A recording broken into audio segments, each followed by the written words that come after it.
Throughout my years of experience, I've consistently noticed certain behaviours and attitudes that keep cropping up time and time again. These patterns aren't just random, they reveal a lot about how we perceive ourselves and how we believe others perceive us too. I'm talking about feelings like guilt, shame, embarrassment, and blame.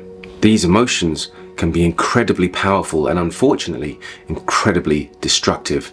They often signal that deep down you're not satisfied with your voice, and perhaps more profoundly, you're not satisfied with yourself.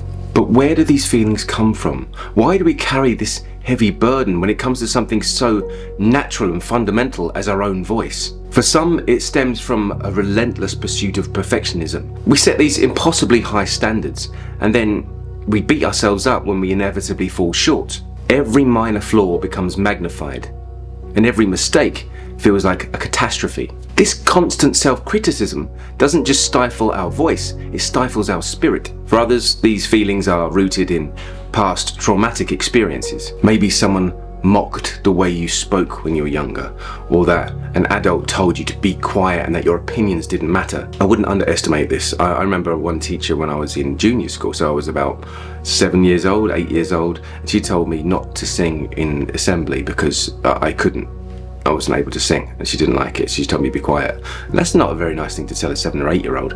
I eventually sort of worked through that and I became a singer years later, maybe to prove her wrong, I don't know.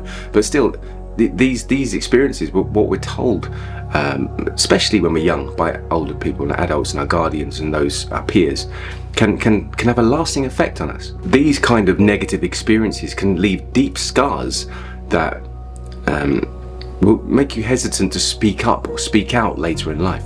And so sometimes bad parenting techniques or terrible teachers can leave you feeling like it's best for you to be quiet, and we often take these things in subconsciously, we suppress them, and they just become part of our everyday script and the way we see the world. So we eventually pull away and we don't express ourselves, we don't share ourselves because we don't feel we have the right. And so over time we can develop a warped sense of what it is to have a good voice or a valued voice, or even our opinions that we're going to express. We somehow lose faith in ourselves.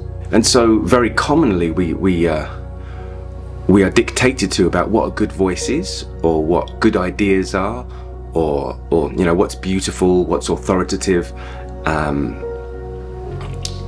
so we set these standards for ourselves, which are not necessarily who we are or what we sound like. They're not natural to us, and it makes us feel even less than. So if we already have these self-conscious feelings, and then we see that the bar is set so high by actors, singers, celebrities, personalities, people who actually speak for a living, then it feels almost impossible for us to match that, and so we don't even bother to try.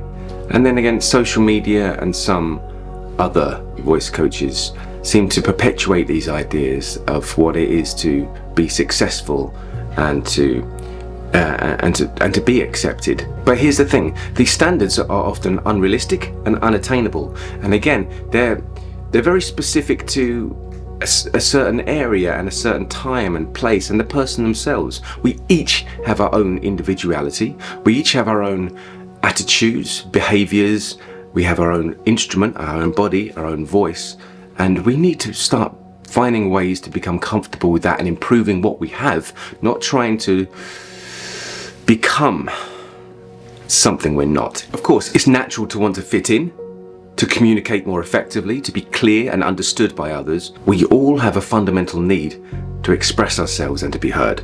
And so there's absolutely nothing wrong with wanting to express and improve ourselves. That's just part of being human and striving for growth. However, if the reason that you're holding back from making those improvements, whether it be changing your voice, pursuing a passion, or changing your situation, is because you're worried about what other people think of you, then perhaps the issue doesn't lie with your voice, but within your self-belief. Think about it. How many opportunities have you missed because you doubted yourself? How many times have you stayed silent when you had something important to say because you feared being judged or rejected? It's time to change that story, that narrative, that feeling, By realigning your priorities and focusing on what really matters to you now, not when you were 7 years old, you can start to shed those old self-sabotaging, destructive attitudes. Start by embracing your voice exactly as it is, a unique and dynamic expression of who you are. Recognize your voice has value and your thoughts and opinions deserve to be heard. Building confidence takes time, but every small step counts. Maybe it's speaking up more in meetings, maybe it's sharing ideas with your friends, or simply practicing daily talking aloud in your room to get started. Celebrate these small victories, and over time you'll start to notice a shift in how you feel about yourself and your abilities. Remember, your voice isn't just about the sound that comes out when you speak. It is you. It's about your perspective, your experience, your stories. It's about the impact you make on others and the world around you. So don't be hard on your voice or yourself. Embrace who you are, imperfections and all, because that's what makes you unique, authentic, and relatable. Trust in your abilities, have faith in the journey, and know that you really do have something to offer. You've got this. Your voice matters, and so do you. My name's Darren McStay. This is Improve Your Voice. And until the next time, go easy on yourself and look after your voice.